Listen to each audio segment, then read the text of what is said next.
मेरे प्यारे देशवासियों, नमस्कार। नए विषयों के साथ, नए प्रेरक उदाहरणों के साथ, नए नए संदेशों को समेटते हुए एक बार फिर मैं आपसे मन की बात करने आया हूं। जानते हैं, इस बार मुझे सबसे ज्यादा चिट्ठियां और संदेश किस विषय को लेकर मिली है? ये विषय ऐसा है जो इतिहास, वर्तमान और भविष्य तीनों से जुड़ा हुआ है। मैं बात कर रहा हूं देश को मिले नए प्रधानमंत्री संग्रहालय की। इस 14 अप्रैल को बाबा साहब आम्बेडकर की जन्म जयंती पर प्रधानमंत्री संग्रहालय का लोकार्पण हुआ है। इसे देश के नागरिकों के लिए खोल दिया गया है। एक श्रोता है श्रीमान सार्थक जी। सार्थक जी गुरुग्राम में रहते हैं और पहला मौका मिलते ही वो प्रधानमंत्री संग्रहालय देख आए हैं। सार्थक जी ने नमो ऐप पर जो संदेश मुझे लिखा है वह बहुत इंटरेस्टिंग है। उन्होंने लिखा है कि वो बरसों से न्यूज चैनल देखते हैं, अखबार पढ़ते हैं, सोशल मीडिया से भी कनेक्टेड हैं। इसलिए उन्हें लगता था कि उनकी जनरल नॉलेज काफी अच्छी होगी। लेकिन जब वे पीएम संग्रहालय गए तो उन्हें बहुत हैरानी हुई। उन्हें महसूस हुआ कि वे अपने देश और देश का नेतृत्व करने वालों के बारे में काफी कुछ जानते ही नहीं है। उन्होंने पीएम संग्रहालय की कुछ ऐसी चीजों के बारे में लिखा है जो उनकी जिज्ञासा को और बढ़ाने वाली थी। जैसे उन्होंने लाल बहादुर शास्त्री जी का वो चरखा देखकर बहुत खुशी हुई जो उन्हें ससुराल से उपहार में मिला था। उन्होंने शास्त्री जी की पासबुक भी देखी और यह भी देखा कि उनके पास कितनी कम बचत थी। सार्थक जी ने लिखा है उन्हें ये भी नहीं पता था कि मोरारजी भाई देसाई स्वतंत्रता संग्राम में शामिल होने से पहले गुजरात में डेप्यूटी कलेक्टर थे। प्रशासनिक सेवा में उनका एक लंबा कैरियर रहा था। सार्थक जी चौधरी चरण सिंह जी के विषय में वो लिखते हैं कि उन्हें पता ही नहीं था कि जमींदारी उन्मूलन के क्षेत्र में चौधरी चरण सिंह जी का बहुत बड़ा योगदान था। इतना ही नहीं, वे आगे लिखते हैं, जब लैंड रिफॉर्म के विषय में वहां मैंने देखा कि श्रीमान PV Narasimha Rao ji land reform के काम में बहुत गहरी रुचि लेते थे। सार्थक जी को भी इस म्यूजियम में आकर ही पता चला कि चंद्रशेखर जी ने 4000 किलोमीटर से अधिक पैदल चलकर ऐतिहासिक भारत यात्रा की थी। उन्होंने जब संग्रहालय में उन चीजों को देखा जो अटल जी उपयोग करते थे, उनके भाषणों को सुना, तो वो गर्व से भर उठे थे। सार्थक जी ने यह भी बताया कि इस संग्रहालय में महात्मा गांधी, सरदार पटेल, डॉक्टर अंबेडकर, जयप्रकाश नारायण और हमारे प्रधानमंत्री पंडित जवाहरलाल नेहरू के बारे में भी बहुत ही रोचक जानकारियां हैं। साथियों, देश के प्रधानमंत्रियों के योगदान को याद करने के लिए आजादी के अमृत महोत्सव से अच्छा समय और क्या हो सकता है। देश के लिए यह गौरव की बात है कि आजादी का अमृत महोत्सव एक जन आंदोलन का रूप ले रहा है। इतिहास को लेकर लोगों की दिलचस्पी काफी बढ़ रही है और ऐसे में पीएम म्यूजियम युवाओं के लिए भी आकर्षण का केंद्र बन रहा है जो देश की अनमोल विरासत से उन्हें जोड़ रहा है। वैसे साथियों, जब म्यूजियम के बारे में आपसे इतनी बातें हो रही हैं, तो मेरा मन किया कि मैं भी आपसे कुछ सवाल करूं। देखते हैं आपकी जनरल नॉलेज क्या कहती है, आपको कितनी जानकारी है। मेरे नौजवान साथियों, आप तैयार हैं? कागज कलम हाथ में ले लिया? अभी मैं आपसे जो पूछने जा रहा हूं, आप उनके उत्तर नमो ऐप या सोशल मीडिया पर #म्यूजियम क्विज के साथ शेयर कर सकते हैं और जरूर करें। मेरा आपसे आग्रह है कि आप इन सभी सवालों का जवाब जरूर दें। इससे देश भर के लोगों में म्यूजियम को लेकर दिलचस्पी और बढ़ेगी।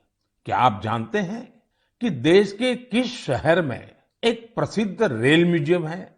जहां पिछले 45 वर्षों से लोगों को भारतीय रेल की विरासत देखने का मौका मिल रहा है। मैं आपको एक और क्लू देता हूं। आप यहाँ Fairy Queen, saloon of Prince of Wales से लेकर फायरलेस स्टीम लोकोमोटिव ये भी देख सकते हैं। क्या आप जानते हैं कि मुंबई में वो कौन सा म्यूजियम है जहां हमें बहुत ही रोचक तरीके से करेंसी का इवोल्यूशन देखने को मिलता है? यहाँ ईसा पूर्व छठी शताब्दी के सिक्के मौजूद हैं, तो दूसरी तरफ ई मनी भी मौजूद है। तीसरा सवाल, विरासत ए खालसा इस म्यूजियम से जुड़ा है। क्या आप जानते हैं ये म्यूजियम पंजाब के किस शहर में मौजूद है? पतंगबाजी में तो आप सबको बहुत आनंद आता ही होगा। अगला सवाल इसी से जुड़ा है। देश का एकमात्र काइट म्यूजियम कहाँ है? आइए मैं आपको क्लू देता हूं। यहाँ जो सबसे बड़ी पतंग रखी है उसका आकार 22 गुणा 16 फीट है। कुछ ध्यान आया? नहीं तो यही एक और चीज बताता हूं। यह जिस शहर में है उसका बापू से विशेष नाता रहा है। बचपन में डाक टिकटों के संग्रह का शौक किसे नहीं होता, लेकिन क्या आपको पता है कि भारत में डाक टिकट से जुड़ा नेशनल म्यूजियम कहाँ है? मैं आपसे एक और सवाल करता हूं। गुलशन महल नाम की इमारत में कौन सा म्यूजियम है? आपके लिए क्लू ये है कि इस म्यूजियम में आप फिल्म के डायरेक्टर भी बन सकते हैं, कैमरा एडिटिंग की बारीकियों को भी देख सकते हैं। अच्छा, क्या आप ऐसे किसी म्यूजियम के बारे में जानते हैं जो भारत की टेक्सटाइल से जुड़ी विरासत को सेलिब्रेट करता है? इस म्यूजियम में miniature paintings, Jain manuscripts, sculptures, बहुत कुछ है। ये अपने यूनिक डिस्प्ले के लिए भी जाना जाता है। साथियों, टेक्नोलॉजी के इस दौर में आपके लिए इनके उत्तर खोजना बहुत आसान है। ये प्रश्न मैंने इसलिए पूछे ताकि हमारी नई पीढ़ी में जिज्ञासा बढ़े, वो इनके बारे में और पढ़ें, इन्हें देखने जाएं। अब तो म्यूजियम्स के महत्व की वजह से कई लोग खुद आके आकर म्यूजियम्स के लिए काफी दान भी कर रहे हैं। बहुत से लोग अपने पुराने कलेक्शन को, ऐतिहासिक चीजों को भी म्यूजियम्स को दान कर रहे हैं। आप जब ऐसा करते हैं तो एक तरह से आप एक सांस्कृतिक पूंजी को पूरे समाज के साथ साझा करते हैं। भारत में भी लोग अब इसके लिए आगे आ रहे हैं। मैं ऐसे सभी निजी प्रयासों की भी सराहना करता हूं। आज बदलते हुए समय में और कोविड प्रोटोकॉल्स की वजह से संग्रहालयों में नए तौर तरीके अपनाने पर जोर दिया जा रहा है। म्यूजियम्स में डिजिटाइजेशन पर भी फोकस बढ़ा है। आप सब जानते हैं कि 18 मई को पूरी दुनिया में इंटरनेशनल म्यूजियम डे मनाया जाएगा। इसे देखते हुए अपने युवा साथियों के लिए मेरे पास एक आइडिया है। क्यों न आने वाली छुट्टियों में आप अपने दोस्तों की मंडली के साथ किसी स्थानीय म्यूजियम को देखने जाएं। आप अपना अनुभव #म्यूजियम मेमोरीज के साथ जरूर साझा करें। आपके ऐसा करने से दूसरों के मन में भी संग्रहालयों को लेकर जिज्ञासा जगेगी। मेरे प्यारे देशवासियों, आप अपने जीवन में बहुत से संकल्प लेते होंगे, उन्हें पूरा करने के लिए परिश्रम भी करते होंगे साथियों। लेकिन हाल ही में मुझे एक ऐसे संकल्प के बारे में पता चला जो वाकई बहुत अलग था, बहुत अनोखा था। इसलिए मैंने सोचा कि इसे मन की बात के श्रोताओं को जरूर शेयर करूं। साथियों, क्या आप सोच सकते हैं कि कोई अपने घर से ये संकल्प लेकर निकले कि वो आज दिन भर पूरा शहर घूमेगा और एक भी पैसे का लेन देन कैश में नहीं करेगा, नकद में नहीं करेगा। है ना ये दिलचस्प संकल्प? दिल्ली की 2 बेटियां सागरिका और प्रेक्षा ने ऐसे ही कैशलेस डे आउट का एक्सपेरिमेंट किया। सागरिका और प्रेक्षा दिल्ली में जहां भी गई, उन्हें डिजिटल पेमेंट की सुविधा उपलब्ध हो गई। यूपीआई, क्यूआर कोड की वजह से उन्हें कैश निकालने की जरूरत ही नहीं पड़ी। यहां तक कि स्ट्रीट फूड और रेहड़ी पटरी की दुकानों पर भी ज्यादातर जगह उन्हें ऑनलाइन ट्रांजैक्शन की सुविधा मिली। साथियों, कोई सोच सकता है कि दिल्ली है, मेट्रो सिटी है, वहां ये सब होना आसान है। लेकिन अब ऐसा नहीं है कि यूपीआई का ये प्रसार केवल दिल्ली जैसे बड़े शहरों तक ही सीमित है। एक मैसेज मुझे गाजियाबाद से आनंदिता त्रिपाठी का भी मिला है। आनंदिता पिछले सप्ताह अपने पति के साथ नॉर्थ ईस्ट घूमने गई थी। उन्होंने असम से लेकर मेघालय और अरुणाचल प्रदेश के तवांग तक की अपनी यात्रा का अनुभव मुझे बताया। आपको भी ये जानकर सुखद हैरानी होगी कि कई दिन की इस यात्रा में दूर दराज इलाकों में भी उन्हें कैश निकालने की जरूरत ही नहीं पड़ी। जिन जगहों पर कुछ साल पहले तक इंटरनेट की अच्छी सुविधा भी नहीं थी, वहां भी अब यूपीआई से पेमेंट की सुविधा मौजूद है। सागरिका, प्रेक्षा और आनंदिता के अनुभवों को देखते हुए मैं आपसे भी आग्रह करूंगा कि कैशलेस डे आउट का एक्सपेरिमेंट करके देखें। जरूर करें। साथियों, पिछले कुछ सालों में भीम यूपीआई तेजी से हमारी इकोनॉमी और आदतों का हिस्सा बन गया है। अब तो छोटे छोटे शहरों में और ज्यादातर गांवों में भी लोग यूपीआई से ही लेन देन कर रहे हैं। डिजिटल इकोनॉमी से देश में एक कल्चर भी पैदा हो रहा है। गली नुक्कड़ की छोटी छोटी दुकानों में डिजिटल पेमेंट होने से उन्हें ज्यादा से ज्यादा ग्राहकों को सर्विस देना आसान हो गया है। उन्हें अब खुले पैसों की भी दिक्कत नहीं होती। आप भी यूपीआई की सुविधा को रोजमर्रा के जीवन में महसूस करते होंगे। कहीं भी गए, कैश ले जाने का, बैंक जाने का, एटीएम खोजने का झंझट ही खत्म। मोबाइल से ही सारे पेमेंट हो जाते हैं। लेकिन क्या आपने कभी सोचा है कि आपके इन छोटे छोटे ऑनलाइन पेमेंट से देश में कितनी बड़ी डिजिटल इकोनॉमी तैयार हुई है? इस समय हमारे देश में करीब 20,000 करोड़ रुपए के ट्रांजैक्शन हर दिन हो रहे हैं। पिछले मार्च के महीने में तो यूपीआई ट्रांजैक्शन करीब 10 लाख करोड़ रुपए तक पहुंच गया। इससे देश में सुविधा भी बढ़ रही है और ईमानदारी का माहौल भी बन रहा है। अब तो देश में फिनटेक से जुड़े कई नए स्टार्टअप भी आगे बढ़ रहे हैं। मैं चाहूंगा कि अगर आपके पास भी डिजिटल पेमेंट और स्टार्टअप इकोसिस्टम की इस ताकत से जुड़े अनुभव है, तो उन्हें साझा करिए। आपके अनुभव दूसरे कई और देशवासियों के लिए प्रेरणा बन सकते हैं। मेरे प्यारे देशवासियों, टेक्नोलॉजी की ताकत कैसे सामान्य लोगों का जीवन बदल रही है, ये हमें हमारे आसपास लगातार नजर आ रहा है। टेक्नोलॉजी ने एक और बड़ा काम किया है। ये काम है दिव्यांग साथियों की असाधारण क्षमताओं का लाभ देश और दुनिया को दिलाना। हमारे दिव्यांग भाई बहन क्या कर सकते हैं, ये हमने टोक्यो पैरालंपिक्स में देखा है। खेलों की तरह ही आर्ट्स, एकेडमिक्स और दूसरे कई क्षेत्रों में दिव्यांग साथी कमाल कर रहे हैं। लेकिन जब इन साथियों को टेक्नोलॉजी की ताकत मिल जाती है, तो ये और भी बड़े मुकाम हासिल करके दिखाते हैं।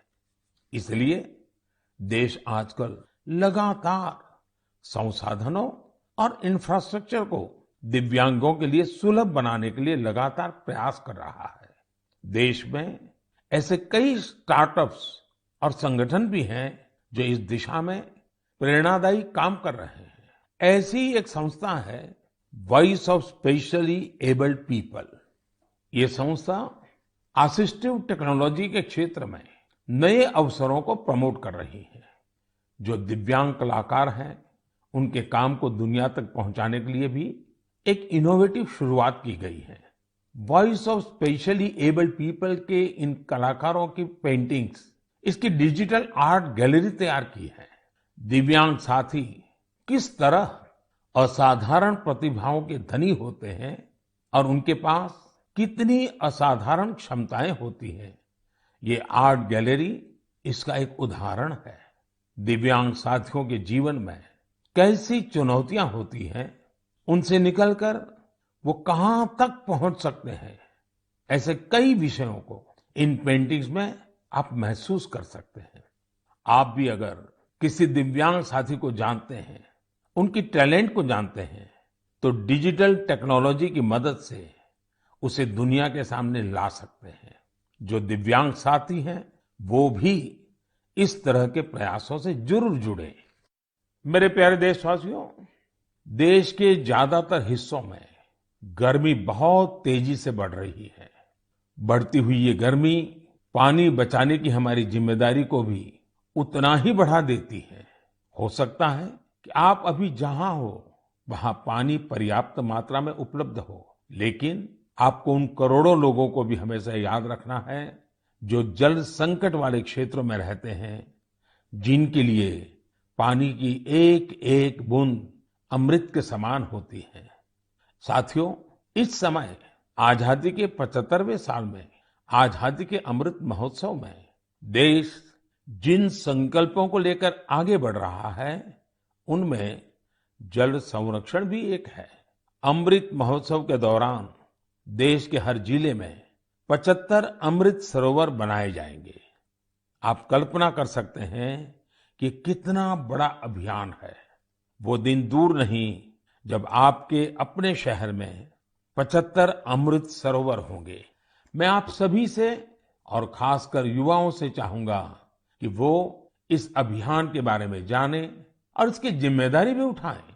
अगर आपके क्षेत्र में स्वतंत्रता संग्राम से जुड़ा कोई इतिहास है, किसी सेनानी की स्मृति है, तो उसे भी अमृत सरोवर से जोड़ सकते हैं। वैसे मुझे यह जानकर बहुत अच्छा लगा कि अमृत सरोवर का संकल्प लेने के बाद कई स्थलों पर इस पर तेजी से काम शुरू हो चुका है। मुझे यूपी के रामपुर की ग्राम पंचायत पटवाई के बारे में जानकारी मिली है। वहां पर ग्राम सभा की भूमि पर एक तालाब था, लेकिन वो गंदगी और कूड़े के ढेर से भरा हुआ था। पिछले कुछ हफ्तों में बहुत मेहनत करके स्थानीय लोगों की मदद से, स्थानीय स्कूली बच्चों की मदद से उस गंदे तालाब का कायाकल्प हो गया है। अब उस सरोवर के किनारे रिटेनिंग वॉल, चार दीवारी, फूड कोर्ट, फव्वारे और लाइटिंग भी न जाने क्या क्या व्यवस्थाएं की गई हैं। मैं रामपुर की पटवाई ग्राम पंचायत को, गांव के लोगों को, वहां के बच्चों को इस प्रयास के लिए बहुत बहुत बधाई देता हूं। साथियों, पानी की उपलब्धता और पानी की किल्लत ये किसी भी देश की प्रगति और गति को निर्धारित करते हैं। आपने भी गौर किया होगा कि मन की बात में मैं स्वच्छता जैसे विषयों के साथ ही बार बार जल संरक्षण की बात जरूर करता हूं। हमारे तो ग्रंथों में स्पष्ट रूप से कहा गया है, पानीयम परमम लोके जीवानाम जीवनम समृतम, अर्थात संसार में जल ही हर एक जीव के जीवन का आधार है और जल ही सबसे बड़ा संसाधन भी है। इसलिए तो हमारे पूर्वजों ने जल संरक्षण के लिए इतना जोर दिया। वेदों से लेकर पुराणों तक हर जगह पानी बचाने को, तालाब, सरोवर आदि बनवाने को मनुष्य का सामाजिक और आध्यात्मिक कर्तव्य बताया गया है। वाल्मीकि रामायण में जल स्रोतों को जोड़ने पर, जल संरक्षण पर विशेष जोर दिया गया है। इसी तरह इतिहास के स्टूडेंट जानते होंगे, सिंधु, सरस्वती और हड़प्पा सभ्यता के दौरान भी भारत में पानी को लेकर कितनी विकसित इंजीनियरिंग होती थी। प्राचीन काल में कई शहर में जल स्रोतों का आपस में इंटरकनेक्टेड सिस्टम होता था। और ये वो समय था जब जनसंख्या उतनी नहीं थी, प्राकृतिक संसाधनों की किल्लत भी नहीं थी, एक प्रकार से विपुलता थी। फिर भी जल संरक्षण को लेकर तब जागरूकता बहुत ज्यादा थी। लेकिन आज स्थिति इसके उलट है। मेरा आप सभी से आग्रह है, आप अपने इलाके के ऐसे पुराने तालाबों, कुओं और सरोवरों के बारे में जानें। अमृत सरोवर अभियान की वजह से जल संरक्षण के साथ साथ आपके इलाके की पहचान भी बनेगी। इससे शहरों में, मोहल्लों में स्थानीय पर्यटन के स्थल भी विकसित होंगे। लोगों को घूमने फिरने की भी एक जगह मिलेगी। साथियों, जल से जुड़ा हर प्रयास हमारे कल से जुड़ा है। इसमें पूरे समाज की जिम्मेदारी होती है। इसके लिए सदियों से अलग अलग समाज, अलग अलग प्रयास लगातार करते आए हैं। जैसे कि कच्छ के रण की एक जनजाति मालधारी जल संरक्षण के लिए वृदास नाम का तरीका इस्तेमाल करती है। इसके तहत छोटे कुएं बनाए जाते हैं और उसके बचाव के लिए आसपास पेड़ पौधे लगाए जाते हैं। इसी तरह मध्य प्रदेश की भील जनजाति ने अपनी एक ऐतिहासिक परंपरा हलमा को जल संरक्षण के लिए इस्तेमाल किया। इस परंपरा के अंतर्गत इस जनजाति के लोग पानी से जुड़ी समस्याओं का उपाय ढूंढने के लिए एक जगह पर एकत्रित होते हैं। हलमा परंपरा से मिले सुझावों की वजह से इस क्षेत्र में पानी का संकट कम हुआ है और भूजल स्तर भी बढ़ रहा है। साथियों, ऐसे ही कर्तव्य का भाव अगर सबके मन में आ जाए तो जल संकट से जुड़ी बड़ी से बड़ी चुनौतियों का समाधान हो सकता है। आइए, आजादी के अमृत महोत्सव में हम जल संरक्षण और जीवन संरक्षण का संकल्प लें। हम बूंद बूंद जल बचाएंगे और हर एक जीवन बचाएंगे। मेरे प्यारे देशवासियों, आपने देखा होगा कि कुछ दिन पहले मैंने अपने युवा दोस्तों से, स्टूडेंट से परीक्षा पर चर्चा की थी। इस चर्चा के दौरान कुछ स्टूडेंट से कहा कि उन्हें एग्जाम में गणित से डर लगता है। इसी तरह की बात कई विद्यार्थियों ने मुझे अपने संदेश में भी भेजी थी। उस समय ही मैंने ये तय किया था कि गणित, मैथमेटिक्स पर मैं इस बार के मन की बात में जरूर चर्चा करूंगा। साथियों, गणित तो ऐसा विषय है जिसे लेकर हम भारतीयों को सबसे ज्यादा सहज होना चाहिए। आखिर गणित को लेकर पूरी दुनिया के लिए सबसे ज्यादा शोध और योगदान भारत के लोगों ने ही तो दिया है। शून्य यानी जीरो की खोज और उसके महत्व के बारे में आपने खूब सुना भी होगा। अक्सर आप ये भी सुनते होंगे कि अगर जीरो की खोज न होती तो शायद हम दुनिया की इतनी वैज्ञानिक प्रगति भी न देख पाते। कैलकुलस से लेकर कंप्यूटर्स तक ये सारे वैज्ञानिक आविष्कार जीरो पर ही तो आधारित हैं। भारत के गणितज्ञों और विद्वानों ने यहां तक लिखा है कि यत् किंचित वस्तु तत्सर्वम, यत् किंचित वस्तु तत्सर्वम गणितेन बिना नहीं, गणितेन बिना नहीं। अर्थात इस पूरे ब्रह्मांड में जो कुछ भी है वो सब कुछ गणित पर ही आधारित है। आप विज्ञान की पढ़ाई को याद करिए तो इसका मतलब आपको समझ आ जाएगा। विज्ञान का हर प्रिंसिपल एक मैथमेटिकल फॉर्मूला में ही तो व्यक्त किया जाता है। न्यूटन के लॉज हो, आइंस्टाइन का फेमस इक्वेशन, ब्रह्मांड से जुड़ा सारा विज्ञान एक गणित ही तो है। अब तो वैज्ञानिक भी थियरी ऑफ एवरीथिंग की चर्चा करते हैं, यानी एक ऐसा सिंगल फॉर्मूला जिससे ब्रह्मांड की हर चीज को अभिव्यक्त किया जा सके। गणित के सहारे वैज्ञानिक समझ के इतने विस्तार की कल्पना हमारे ऋषियों ने हमेशा से की है। हमने अगर शून्य का आविष्कार किया तो साथ ही अनंत यानी इन्फिनिट को भी एक्सप्रेस किया है।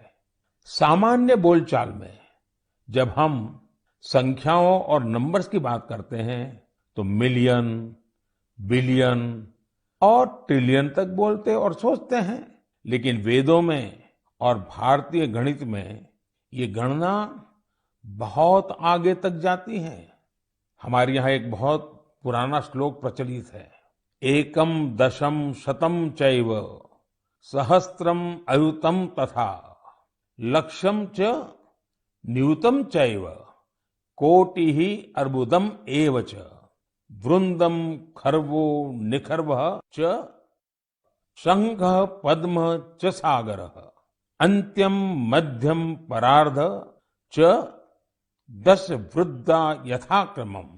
इस श्लोक में संख्याओं का ऑर्डर बताया गया है, जैसे कि 1, 10, 100, 1000 और अयूत, लाख, नियूत और कोटि यानी करोड़। इसी तरह यह संख्या जाती है शंख, पद्म और सागर तक। एक सागर का अर्थ होता है कि 10 की पावर 57। यही नहीं, इसके आगे भी ओघ और महोघ जैसी संख्याएं होती हैं।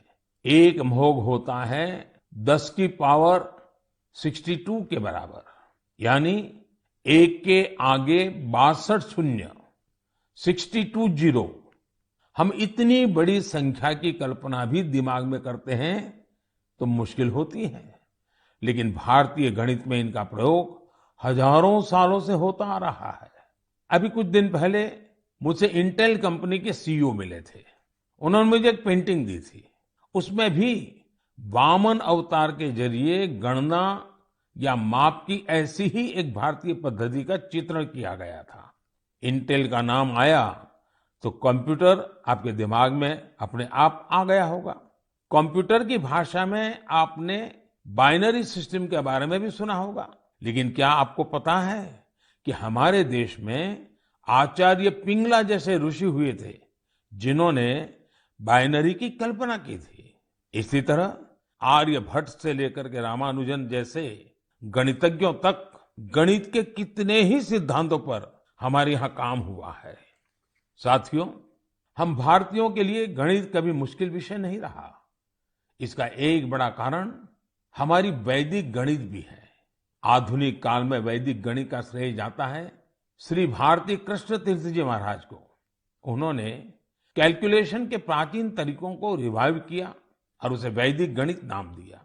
वैदिक गणित की सबसे खास बात यह थी कि इसके जरिए आप कठिन से कठिन गणनाएं पलक झपकते ही मन में ही कर सकते हैं। आजकल तो सोशल मीडिया पर वैदिक गणित सीखने और सिखाने वाले ऐसे कई युवाओं के वीडियोस भी आपने देखे होंगे। साथियों, आज मन की बात में वैदिक गणित सिखाने वाले एक ऐसे ही साथी हमारे साथ भी जुड़ रहे हैं। ये साथी हैं कोलकाता के गौरव टेकरीवाल जी, और वो पिछले 2-2.5 दशक से वैदिक मैथमेटिक्स इस मूवमेंट को बड़े समर्पित भाव से आगे बढ़ा रहे हैं। आइए उनसे ही कुछ बातें करते हैं। गौरव जी, नमस्ते। नमस्ते सर। मैंने सुना है कि आप वैदिक मैथ्स के लिए काफी रुचि रखते हैं, बहुत कुछ करते हैं। तो पहले तो मैं आपके विषय में कुछ जानना चाहूंगा और बाद में इस विषय में आपकी रुचि कैसे है, जरा मुझे बताइए। सर, मैं 20 साल पहले जब बिजनेस स्कूल के लिए अप्लाई कर रहा था तो उसकी कॉम्पिटिटिव एग्जाम होती थी जिसका नाम है कैट।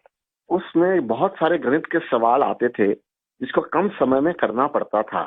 तो मेरी माँ ने मुझे एक बुक लाकर दिया जिसका नाम था वैदिक गणित। स्वामी श्री भारती कृष्ण तीर्थ जी महाराज ने वो बुक लिखी थी और उसमें उन्होंने 16 सूत्र दिए थे जिसमें गणित बहुत ही सरल और बहुत ही तेज हो जाता था।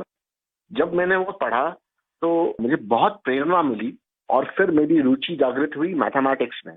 मुझे समझ में आया कि ये सब्जेक्ट जो भारत की देन है, जो हमारी धरोहर है, उसको विश्व के कोने कोने में पहुंचाया जा सकता है।